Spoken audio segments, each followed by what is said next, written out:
1972년 10월 13일 우루과이 공군 571편이 안데스 산맥의 충돌에 추락한다. 45명의 탑승자 가운데 생존자는 단 16명이었다. 20세기에 일어난 가장 놀라운 실화, 이를 안데스의 기적이라고 부른다. 비행기 추락 사고로 안데스 산맥에 갇힌 생존자들은 과연 어떻게 탈출해서 살아남게 되었을까? 발생 위치는 아르헨티나령 안데스 산맥으로 탑승 인원 승객 40명, 승무원 5명이었다. 사망자는 승객 24명, 승무원 5명 전원 사망, 생존자는 단 승객 16명 뿐이었다. 우루과이의 수도 몬테비데오 부유층 대학생으로 이루어진 아마추어 럭비팀. 전원을 태운 우루과이 공군 571편이 칠레 산티아고를 향해 이륙한다. 대부분의 승객들은 클럽 선수들이었고 팀 관계자들도 동행했다. 기상 악화로 멘도사에 일시 기착하게 되지만 아르헨티나법상 외국 군용기가 24시간 이상 머무르는 걸 허용하지 않아 비행기를 되돌려야 할지 날씨를 무릅쓰고 안데스 산맥을 넘어 산티아고로 향해야 할지 고민하였다. 결국 오후 2시 18분경 비행기는 멘도가 공항에서 이륙한다. 공군 대령이기도 한 기장은 비행시간이 길었던 사람이었고 29번에 걸친 안데스 산맥 횡단 경험이 있는 사람이었다. 그 경험이 부른 오만이었을까? 571편의 상승한 도로는 안데스 산맥을 바로 넘을 수 없었기 때문에 기장은 산맥을 따라 남으로 내려가면서 돌고 다시 북으로 가는 항로를 이용하기로 결정한다. 그렇게 비행한 지 얼마나 지났을까? 기장이 관제탑에 현재 칠레의 쿠리코를 지나고 있다고 알릴 무렵이었다. 짙은 구름으로 인해 경로를 제대로 확인하기 어려웠고 파일럿의 치명적인 실수가 된다.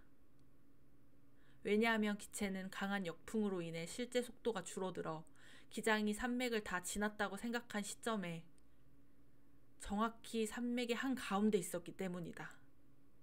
구름 아래까지 내려오고 나서야 기장과 부기장은 자신들의 실수를 깨닫게 되고 고도를 높이기 위해 노력하지만 때는 이미 늦었고 동체의 배 부분이 안데스 산맥의 이름 없는 봉우리에 충돌하고 만다. 오른쪽 날개는 완전히 분리되어 아래로 추락하고 왼쪽 날개는 떨어져 나가던 힘으로 다시 돌아와 571편의 동체를 뚫고 들어온다. 그 충격으로 꼬리 부분이 떨어져 나가게 되었으며 승무원 2명, 승객 3명이 공중으로 날아갔다. 이들은 전원 사망했으며 10월 24일 시체를 모두 찾아냈다. 이후 눈 속에 박힌 기체 속에 최초 생존자 33명이 안데스 산맥에 고립되게 된다.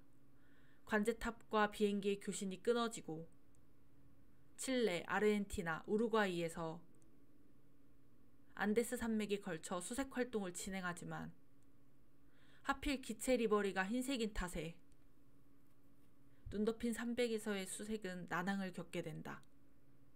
별다른 단서를 발견하지 못한 채 2주가 지나갔고 기상 악화로 인해 수색을 종료하게 된다.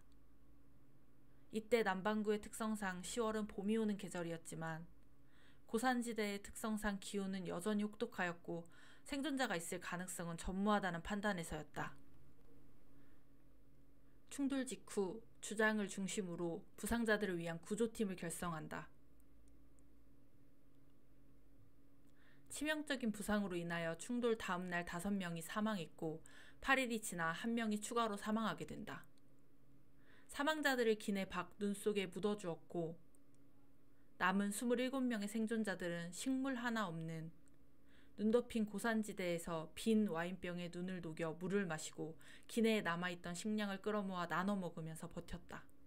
생존자들은 기체 꼬리에서 발견한 트랜지스터 라디오를 통해 외부의 소식을 전해 듣고 있었다.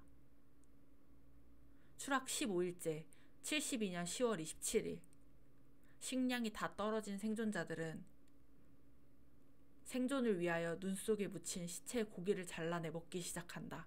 전 세기에 타고 있던 사람들 대부분이 모두 친밀한 관계의 사이였고 식인에 대한 거부가 강했던 만큼 이들에게 쉽지 않은 결정이었다. 먼저 먹은 것은 기장의 시신으로 조종사의 과실이라고 만장일치로 여긴 생존자들이 그의 시신부터 먹기 시작했다. 다음에는 부기장의 시체를 먹었다. 구조되기만을 기다리며 버티던 72년 10월 29일 눈사태가 덮쳐와 생존자 중 8명이 죽고 19명이 남게 된다. 비행기 동체에 갇힌 채 탈출을 시도했으나 눈보라가 3일간 멈추지 않았다. 결국 3일 동안 시신들과 생존자가 비좁은 공간 속에 있었으며 셋째 날에는 죽은 사람들의 시신을 먹었다. 72년 12월 11일 인육을 먹기를 거부한 누마 투르카티가 굶어 죽었다. 사망 당시 누마의 몸무게는 25kg이었을 정도로 처절한 상태였다. 누마가 이 사고의 마지막 사망자가 되었다. 더 이상 구조만을 기다릴 수 없다고 판단한 이들은 팀을 꾸려 구조 요청을 하기 위해 비행기 동체를 떠났고 12월 20, 산봉우리와 능선을 끝없이 걸어 끝에 다다른 두 사람. 마침내 강 건너의 농부 세르히오 카탈란을 조우한다. 결국 비행기 동체를 떠난 지 열흘째, 비행기가 추락한 지 72일째 되던 날, 두 사람은 구조 요청에 성공했고 이 성공을 라디오를 통해 비행기 동체에 남아있던 생존자들에게도 전해진다. 그들의 생존 소식이 전 세계로 퍼져나가고 구조 헬리콥터가 띄워졌다. 사고 이후 수많은 방송에서 이들을 살아남은 자들로 칭송하였지만 생존자들은 그곳에서 겪었던 입에 담기 어려운 사건을 고백할 때가 왔음을 직감한다.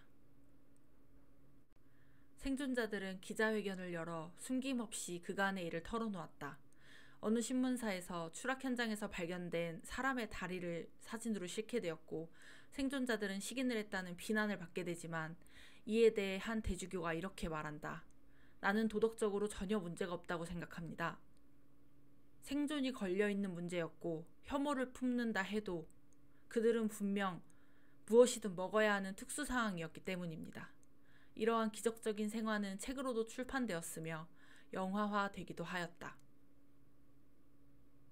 생존자 중 한 명은 정치에도 몸을 담았고 의사가 되었으며 차량 정비소를 운영하며 책을 여러 권 쓴 사람도 있다. 생존자 중 몇 사람은 해마다 사고 현장에 모여 사망자들의 명복을 빌면서 현장에 세워진 십자가에 꽃을 바친다고 한다.